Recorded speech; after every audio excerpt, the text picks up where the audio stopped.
Okay, welcome everyone to this NOSA funding opportunity TA session, technical assistance session. Today's session is about youth apprenticeships, but we're going to do some housekeeping things before we get started. First, my name is Kirsten Bayer with the Illinois Center for Specialized Professional Support, and I will be the moderator and technical support for this session. So please feel free to reach out to me via the chat if you experience any technical difficulties. And I will help you to the best of my ability. We will, oh, I'm sorry, I got sidetracked. Hold on. Here we go. Okay, so I just wanted to reiterate that this session is being recorded, and the session and the slide deck will be up on the Notice of Funding website, and I will put that website in the chat momentarily. It's not up there yet, but it will be up within 48 hours. So if you want to reference back to this session, or if you know someone who can't attend this morning and would like to watch it, they can feel free to do so on the recording. We also are offering closed captioning at the bottom of your screen for accessibility reasons, and you can feel free to turn that on. You should just be able to click live transcript and click enable closed captioning, and it should pop up. Zoom does a great job at closed captioning, but sometimes it is kind of like Siri on your phone where it doesn't exactly pick up what we're saying. So we completely transcribe the recordings. So please make note of that if you need full transcription. But otherwise, we have the closed captioning at the bottom for accessibility this morning. And then I also wanted to reiterate that all microphones should be muted during the session and hold all questions till the end. We can address some questions during the end for a live Q&A session with the presenters, but any questions that can't be answered will be saved, and we will answer them on the FAQ page of the Notice of Funding website. So no matter what your question is, we will get you your answer. But if you have any questions, we ask that you refrain from unmuting yourselves and you just type those in the chat, and we will address those towards the end of the session. And that is all I have for housekeeping. So I'm going to hand it off to our presenters for today. And Emily Ruska is going to start us off. Good morning, everyone. Thanks for joining us bright and early today. And thanks, Kirsten, for getting us teed up here. We're really looking forward to chatting with you all today about our state's policy frameworks for career pathways and work-based learning, and particularly youth apprenticeship, certainly, and how it fits into that broader context. So my name is Emily Ruska. I'm Director of State Policy and Strategy at Education Systems Center at Northern Illinois University. I'm here with my colleague, Heather. Heather, go ahead and introduce yourself. Hi, good morning, everyone. I'm Heather Penzak, and I'm a Policy and Program Manager with Systems at NIU. Awesome. Thank you, Heather. So like I said, we're going to be providing an overview of a few state policy frameworks and resources and talking about work-based learning and how youth apprenticeship fits in as part of that broader system here in Illinois, and how you can think about your work to launch youth apprenticeship programs as part of that broader context of college and career pathway systems, and really preparing young people for whatever comes next after their high school experience or after reconnecting with education, getting them into pathways where they can access high quality jobs with living wages that they can sustain their families with. So just to provide an overview of the state career pathways framework here, what you see here is just an overview of this framework, which has been affirmed in a variety of policy frameworks, including the Post-Secondary Workforce Readiness Act, our state Perkins Plan, our state career pathways dictionary, which I'll talk about in a moment.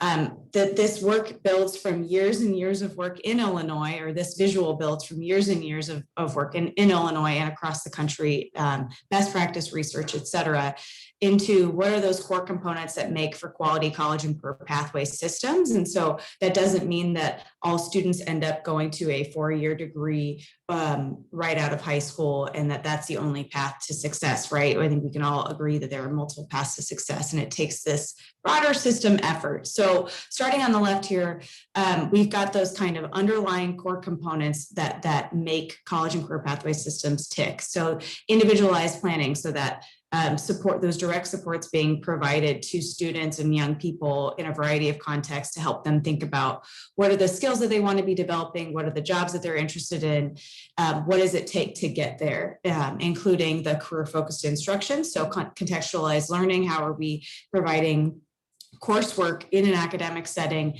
that is aligned to those careers of focus and the skills that the young people will need to be developing in order to access and thrive in those environments. Work-based learning. So what is that hands-on learning that students or young people need to access and be able to participate in to build those essential and technical employability skills? And what are the core academics that are required to kind of continue advancing them along a pathway, academically speaking, so that they are academically prepared for college and career, and thus are not stopped on their journey, whether or not it involves a traditional 2 or 4 year degree. So as we think about what happens in the secondary space or the high school space or younger age band and versus the post-secondary pathway, we see kind of a progression of activities and where a progression of this individualized planning, career focused instruction, work-based learning, and core academics that support the work that you see along this continuum here in the middle. And so that is progressively building into higher and higher levels of skilled jobs. And all along the way, you'll note that we have marked where we think stackable credentials fit in, where various degrees fit in. And this endorsement that's at the secondary to post-secondary transition point here is actually a formal state policy that is the College and Career Pathway endorsement. And that came about in the Post-Secondary and Workforce Readiness Act. And that essentially is a framework for quality career pathways at the secondary level that high schools can offer, and students can earn that endorsement on their high school diploma for supporting their journey into post-secondary, whether that is into a 2 or 4 year degree program or into employment. It signifies that students have completed a certain set of coursework and have developed the technical and essential employability skills that will support them in the pathway that they have selected. But ultimately, the outcomes of a career pathways, of taking a career pathways approach is not only that individuals are able to earn the credentials, develop the skills, and access priority occupations in those jobs where they're going to have living wages, but also that it drives our economic engine as a state, right? We know that there are a lot of opportunities in our state to enhance our talent pipelines. I know there's a lot of work around talent pipeline management. Many of you are probably familiar with that. But that, thinking about a better alignment of secondary into post-secondary, alignment with that to our workforce system can help drive our economic recovery and help address employer needs.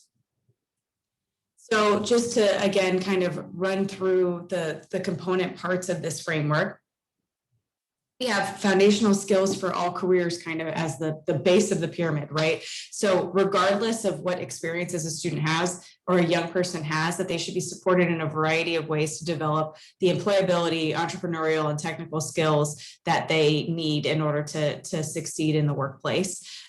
Or those baseline skills, I should say, and that they should have some exposure to work-based learning so that they have some of that learning to work that's happening, right? Part of the benefit of work-based learning is not only learning to work and learning the specific skill set of that internship or apprenticeship or what have you, but also learning about work and the way of being in that space.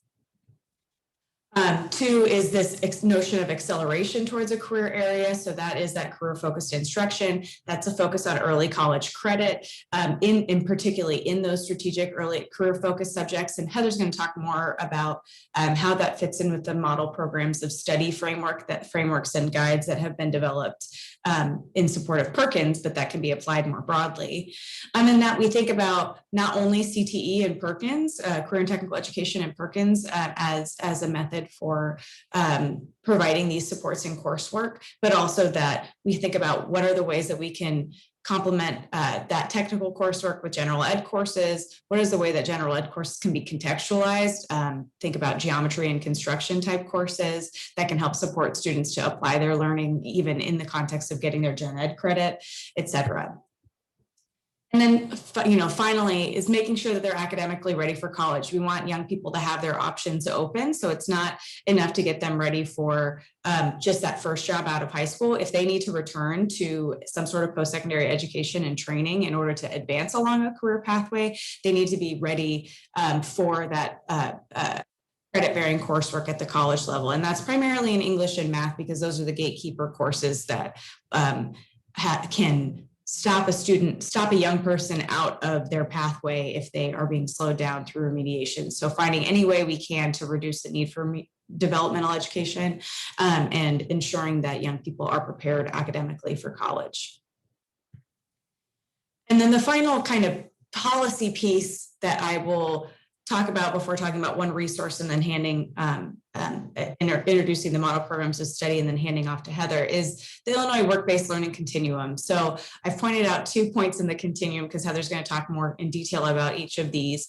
But as you all probably know in your work locally, work-based learning happens on a continuum, right? And that it involves a variety of levels of employer engagement and responsibility, and it involves a variety of levels of intensity, right? So when you're starting at these early stages of career awareness or career exploration, those are things that are generating that awareness and exposure to careers in the world of work, but that are not heavier duty in the way that an internship or an apprenticeship might be. Team-based challenges are a form of project-based learning. And so again, it's a slightly more intense form of work-based learning than career awareness and career exploration, but given its nature and it's often contextualized in courses, it's a little bit less intensive than a career development experience or a youth apprenticeship or even an apprenticeship, right? So when you are in the career development experience space, that is our state's term. That is an umbrella term that includes internships and includes supervised agricultural experiences, et cetera. And Heather's going to go into, greater detail about that in a bit. And the youth apprenticeships are seen as part of the system as well, kind of in parallel to pre-apprenticeships, as preparing young people in particular for what comes next in an apprenticeship, right? So apprenticeships, as many of you probably know, you can't necessarily just jump into an apprenticeship right out the gate. There's often skill development that needs to happen, some basic skills development that needs to happen, and ensuring that the person is ready to kind of get in there and immediately start working, because that's the nature of an apprenticeship. And so youth apprenticeship fits into this kind of earlier part of the continuum in order to support preparing young people with those skills, give them access to the world of work, give them access to employment, and all of those things.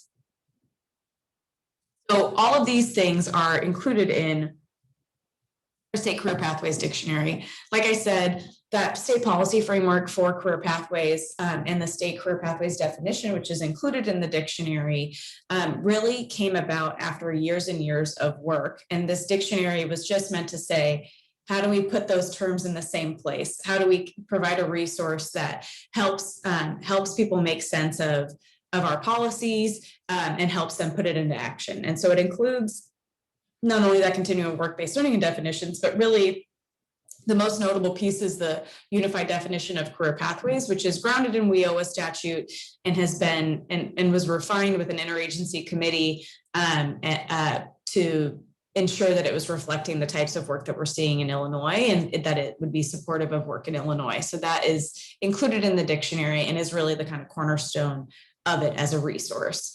And then the other types of definitions are in there are the other component parts of a career pathway in a career pathway system. So there's definitions around credentials, there's definitions around these different work-based learning components, et cetera. And again, they're grounded in statute, but also they were refined based on best practices in the field. And we can, I know that the dictionary is on DCEO's website, but that can be included as kind of part of our follow-up here. We can make sure that direct access to that dictionary is made to you. So that's just one of the resources that kind of brings together a number of different policy areas that are relevant to this conversation about youth apprenticeship. And there's not only definitions, but there's also implementation guidance for each of those definitions. So there was a desire to keep the definitions themselves as simple and straightforward as possible, but also to provide implementation guidance that helps providers and folks in the field to figure out, okay, what does it mean to actually put this into action? What are some of those best practices or some of those things that we should be aware of as we are looking to develop and implement these different strategies? So with that, I'm going to transition into our model programs of study discussion. And I am doing that because it's another kind of core policy resource now we have in the state. And it is an application of everything I have just described, basically. So Heather's going to talk in more detail about what these model programs of study contain, but we've worked with the Illinois Community College Board to develop Perkins model programs of study. And those really provide exemplars of local programs that can be applied locally as part of the Perkins 5 plan. And that's, of course, the funding for career and technical education. That said, I think this framework is not only applicable in the Perkins context, it was developed in the Perkins context, but because of its really strong alignment to the broader work around college and career pathway systems, it still can serve as a framework and a model for how folks think about applying these different policy concepts locally, how they think about where work-based learning and youth apprenticeship and other work-based learning strategies fit into those broader efforts around college and career readiness and career-focused instruction, et cetera. It identifies priority early college credit, dual credit courses that are foundational in the industry area. And it also defines the competencies that need to be sequenced across that program of study. So this builds from the technical and essential employability competencies that have been developed under the Post-Secondary and Workforce Readiness Act that outline across the endorsement areas from that act, which are essentially clusters of clusters, clusters of the career clusters.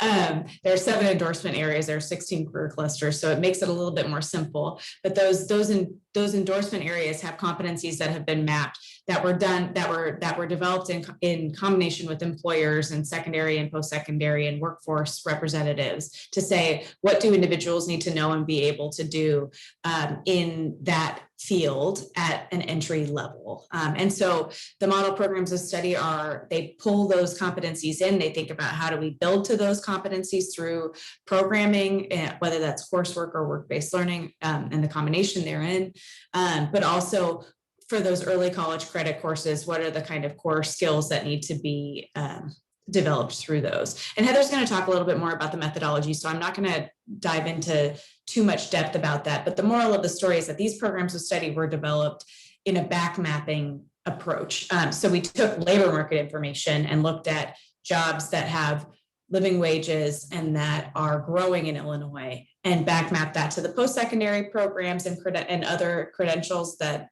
get you there, and what that means for the secondary space and earlier. So that is the sort of general state policy groundwork, and I will turn to Heather to explain a little bit more about the guides and dive in more deeply on work-based learning. Awesome, thanks, Emily.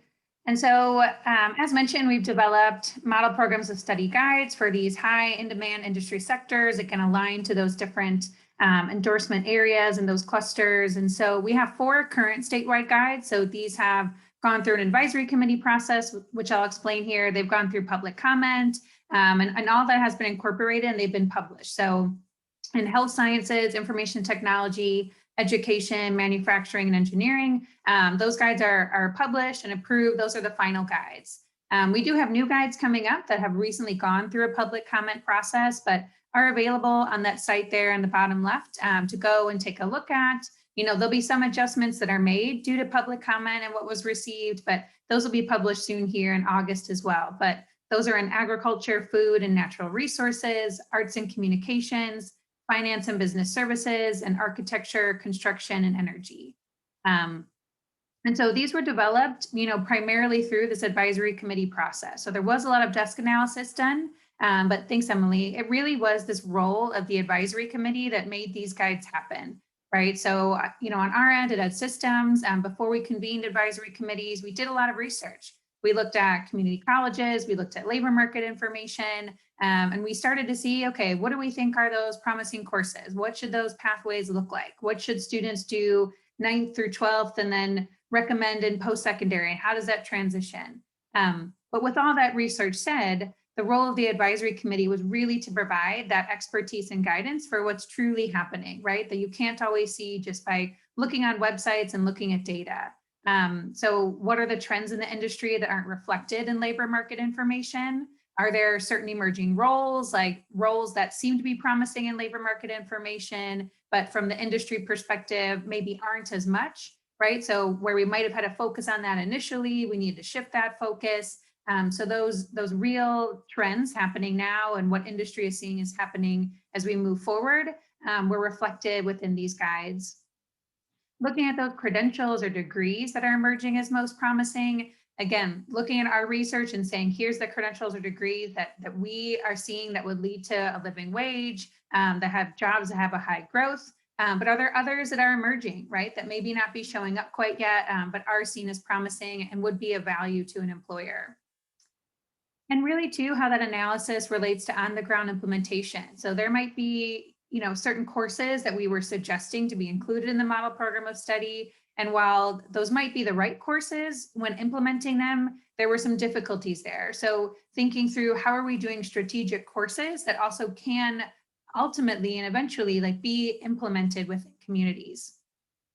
And also looking too, with all of this in mind, what are the future of work implications for this sector?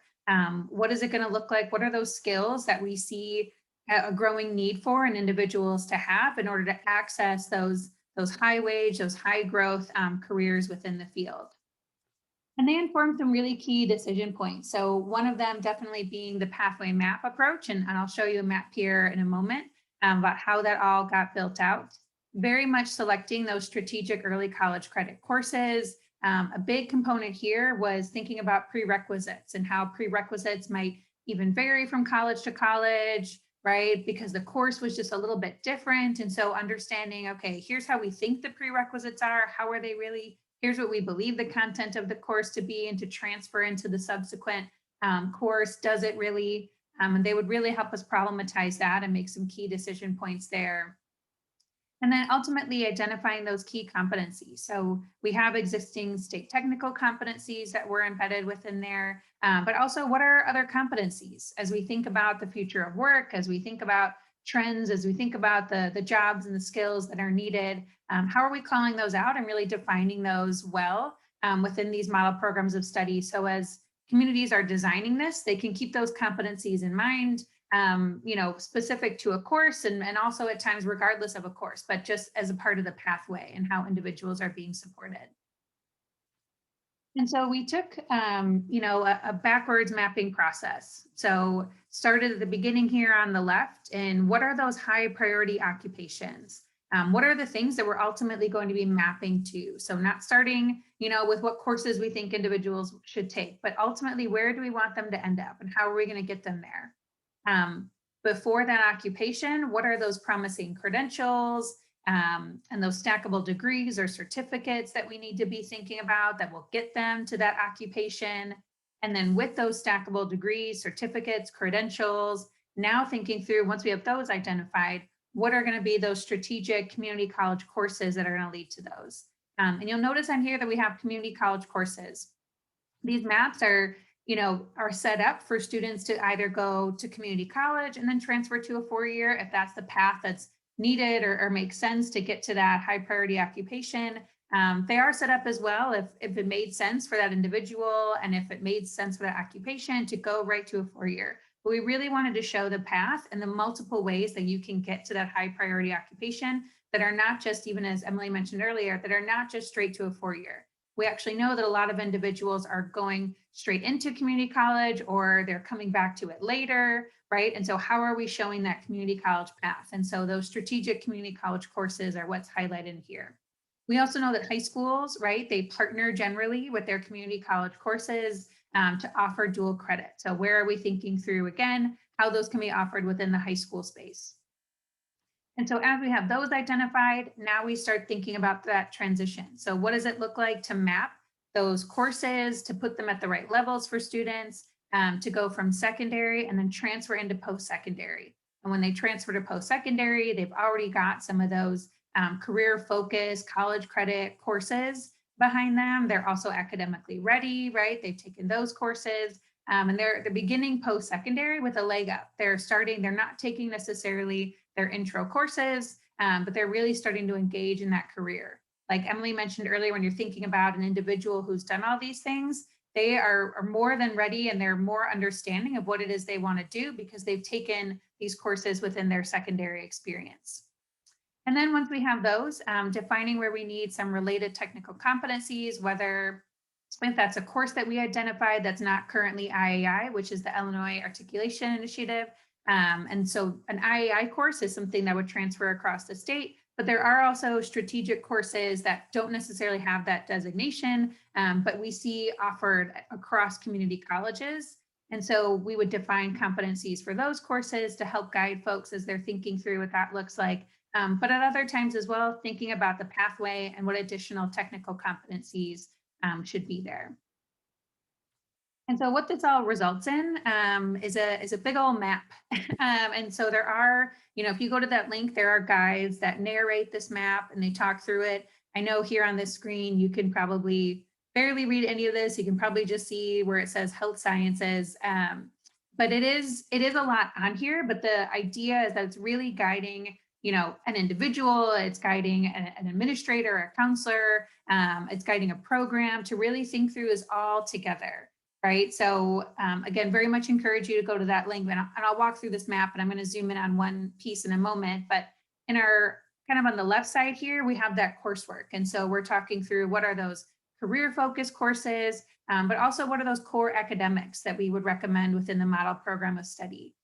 Especially like in health sciences, wanting to think through where students are taking early college credit opportunities for their science core academics, right? And not necessarily taking like the general education ones, but where they can take and earn that early college credit to even better propel them.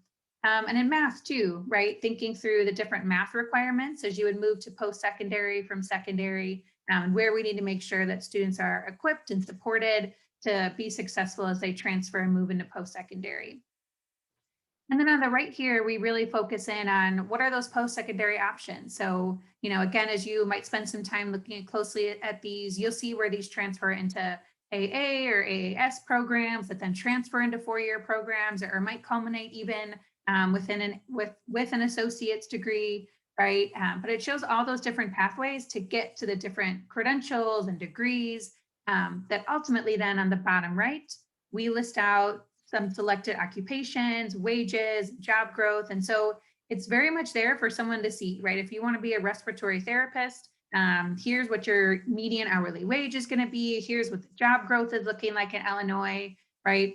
On some of these maps, you'll see that we've included occupations that don't necessarily meet that living wage threshold or that meet that growth threshold, but they do tend, in some of these model programs of study, they tend to be occupations and careers that students, individuals are very interested in. And so we wanted to leave them on there as conversation pieces to say like, hey, like I understand this is something you're interested in. You could potentially like make good money at it, but here's what the data is saying. Here's what the information is saying. And so maybe we just need to be thoughtful about your program of study, your path, and what that looks like. Maybe you connect it in with like an additional certificate or a minor, right?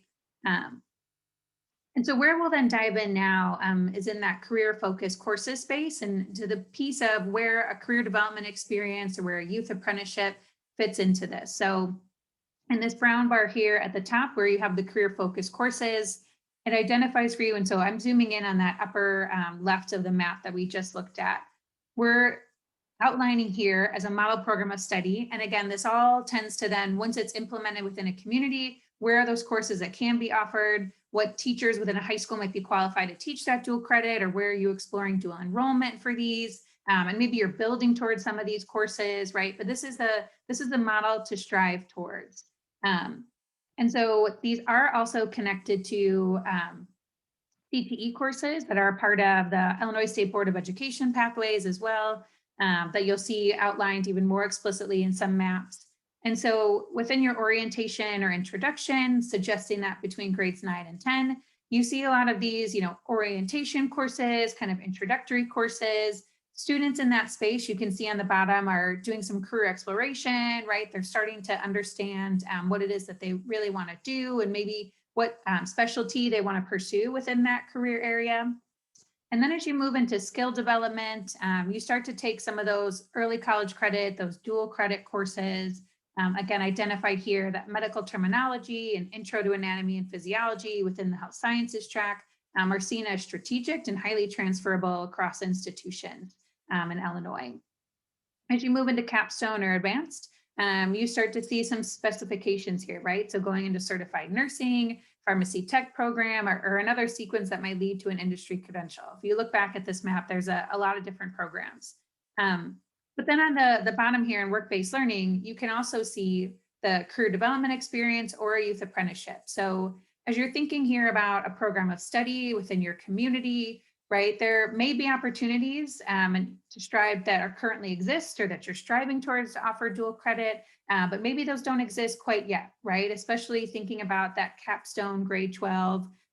If that dual credit isn't there, that early college credit isn't there yet, or you're working towards it, or maybe a student didn't quite meet the prereqs for it or something, right? That's a really great space to embed either a career development experience, or if students really are showing robust skills and want to engage now in more of that 450-hour type experience of a youth apprenticeship, building out the space for them to do that. So, you know, maybe in the fall, they're doing a dual credit course in that capstone. And then in the spring, they're starting off and they're getting released a chunk of the day to actually complete their youth apprenticeship, right? Maybe it's even a full year grade 12 apprenticeship, youth apprenticeship, depending on the model within your space. But really thinking here where, you know, not being able to offer one of these career focused courses is actually a great opportunity to embed a high quality career connected work-based learning opportunity, whether it's a career development experience or a more robust youth apprenticeship.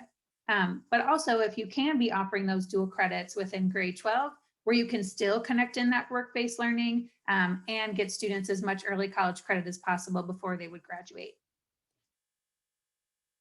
And so if we then dig in here on what a career development experience is, right, and the definition from the Career Pathways Dictionary that Emily spoke to earlier, again, it really is a blanket term. So it could mean your internships, your supervised agriculture experiences. It could mean your co-op program, right, cooperative education, which is turning into more of like a workplace learning type of title here. But it's really just saying that an individual is engaging in a supervised work experience related to their career area of interest.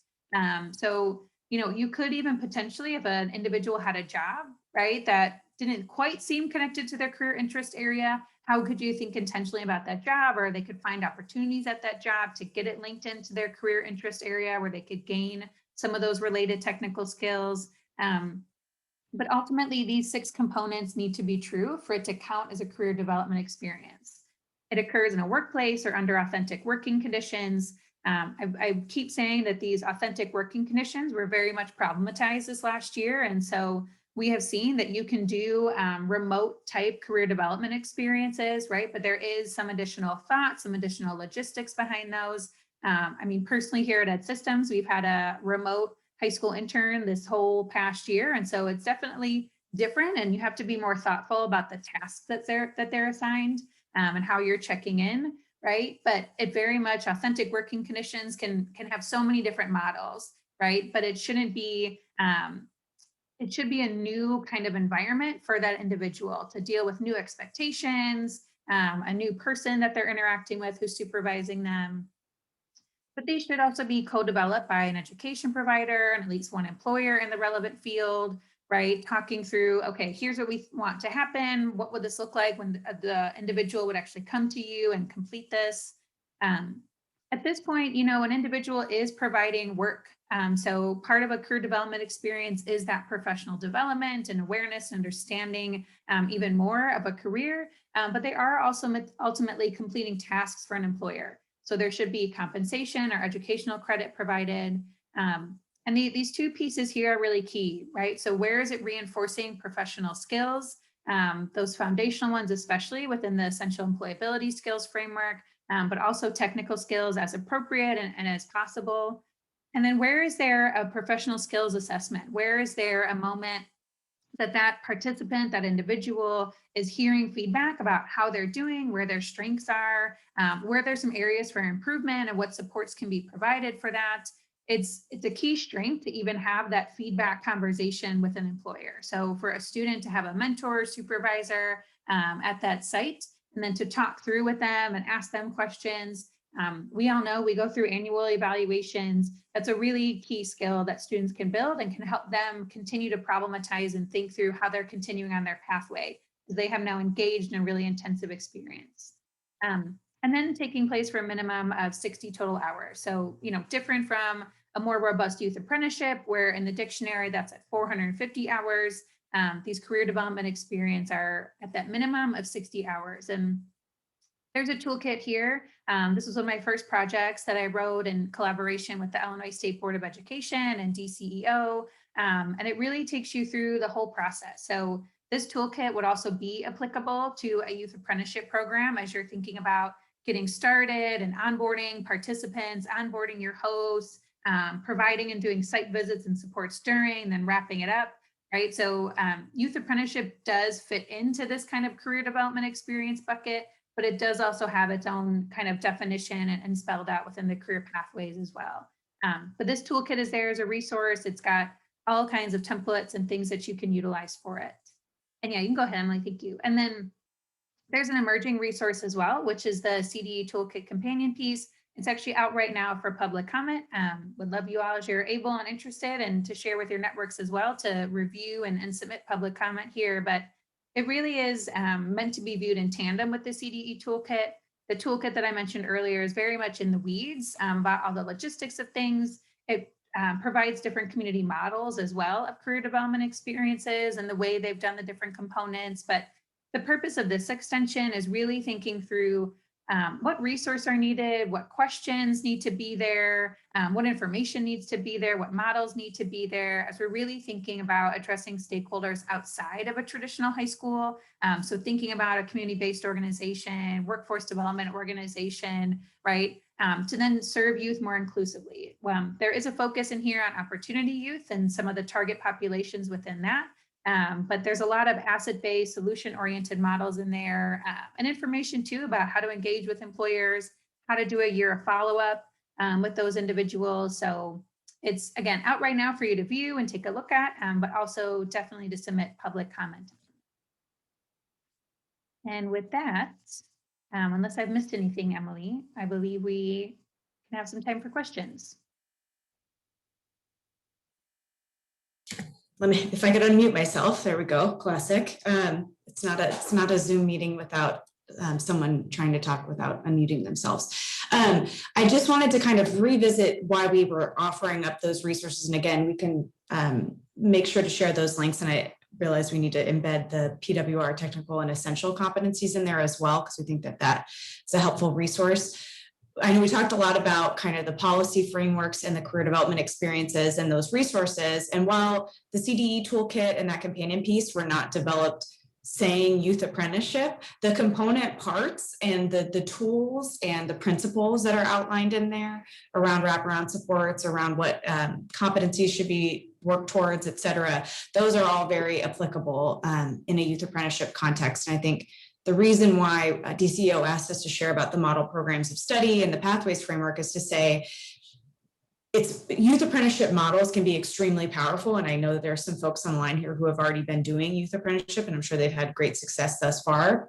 But they're even more effective when they are part of a broader system that is around college and career readiness that meets students in a variety, young people in a variety of forms, whether that's through that youth apprenticeship that may be addressing a certain portion of your youth population, but also alongside other college and career readiness efforts and preparation efforts. And you know, the other kind of connection point that I'll just name is that the college and career readiness indicator that's part of our high school quality framework and our state's education plan, you know, that includes provisions for part of how you need to meet that indicator is by providing exposure to and support for work-based learning for young people in the secondary space. So, you know, what we hope for more than anything is that these resources can be helpful as folks not only are developing those experiences and saying, okay, what are some of those best practices? What can we be aligning to, but also that it sparks some conversation and collaboration across stakeholders so that these youth apprenticeships and other strategies are not being done in isolation, but rather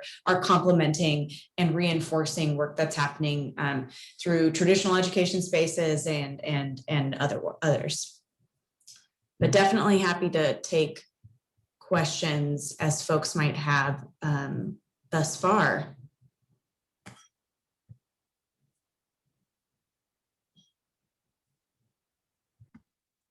So it doesn't look like anyone has any questions thus far, but we'll give them a couple minutes to put it in the chat. Let them kind of think about the presentation and as we debrief here, but I did want to reiterate that this session was recorded and you can access the recording on the NOFO website, as well as all the other TA sessions, recordings, and upcoming TA sessions.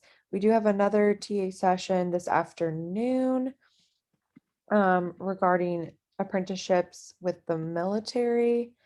I'm trying to find what it's called here. Transferring military skills to apprenticeship opportunities. So if you would like to register for that, you can do so on the NOFO website. And then we also had another session that was supposed to be this afternoon, but it was rescheduled for next Tuesday regarding aging populations. So putting in a little plug for that there. Again, you can find all the information regarding the NOFO TA sessions on the Notice of Funding website. And that's all I have. I don't see any questions coming through. Heather, Emily, do you have any final remarks for this morning?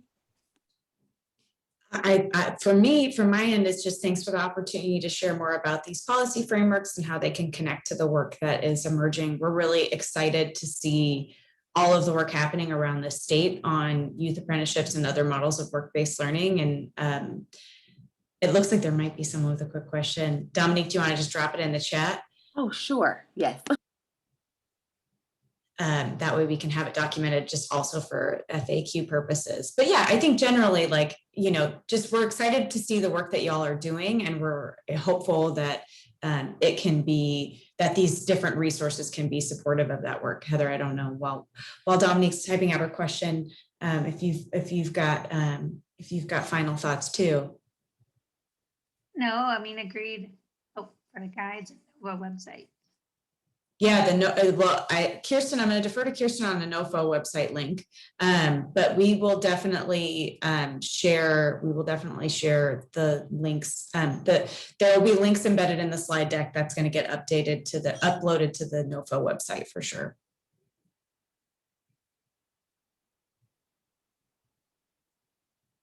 And thanks, Kirsten, for handling that. And then Dominique, your question about the funds, I think is a DCEO question. So I'm sure that's going to be in the FAQs would be my guess. Thanks, Heather, for dropping that link in the chat.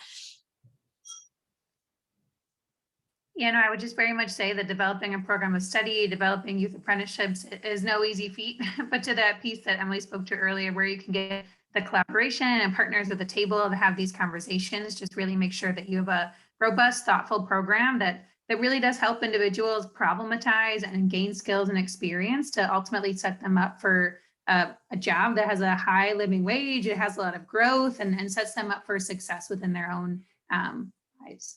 Mm-hmm.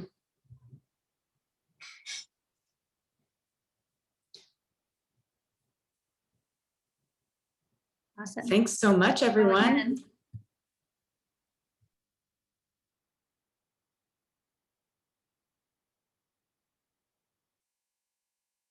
All right, awesome. Thank you so much, everyone.